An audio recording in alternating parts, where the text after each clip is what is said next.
As a parent, whenever I couldn't come up with a logical reason for something I wanted my son to do or not do, I always pulled out my standby, because I said so. I know I'm not the only parent to use that one, and it would be really awesome if I could use it everywhere, but I can't, especially not with my Agile teams and stakeholders. At work, I need everyone to closely collaborate. In fact, the more involved people are in my project, the more engaged they need to be. There's a direct correlation between involvement and engagement. On Agile teams, we focus on making decisions quickly with no second guessing. With Agile projects, the goal is participatory decision-making. That means everyone gets to chime in with their ideas, preferences, and votes. This type of approach ensures greater levels of satisfaction with the outcome. Greater satisfaction yields more support. There are many techniques you can use to drive your stakeholders towards convergence. That's just a fancy word for collective agreement. Convergence encourages discussion between people who don't agree.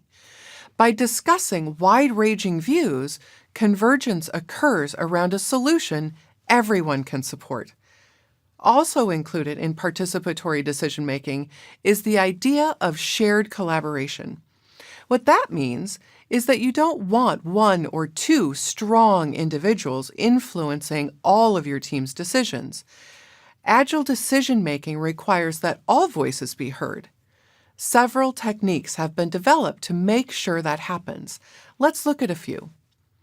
First, there's the ever-present one-person, one-vote technique.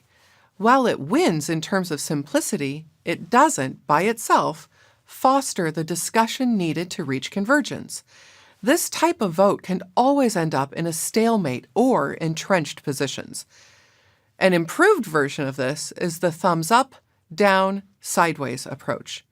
You pose the decision to be made, and participants simultaneously place their hands thumbs up for supporters, thumbs down for dissenters, and sideways for the undecided. Unless everyone votes thumbs up, the group will discuss the topic until convergence can be attained. Finally, the one I use most frequently is the fist of five approach. There are some different takes on this, which include going in the opposite order, but in general, the concepts are the same. The number of fingers a person votes with indicates their level of support for the idea. The proposal is reviewed, discussion takes place, and the participants vote simultaneously. If a participant shows 0 fingers, a fist, it means, no way, I won't go along with this. 1 finger means, I have serious reservations. 2 fingers says, I would like to discuss some minor issues.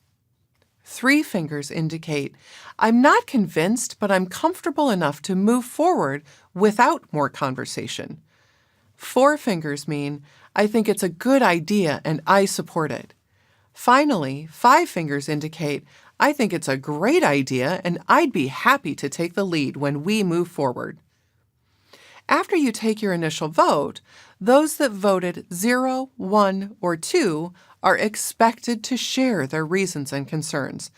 This discussion will help you drive to convergence. Once everyone is aligned to the decision by voting 3, 4, or 5, that's it. The decision is made and everyone now needs to follow through. With participatory decision-making, everyone's voice and vote are heard. This ensures that you and your stakeholders have made your decisions collaboratively.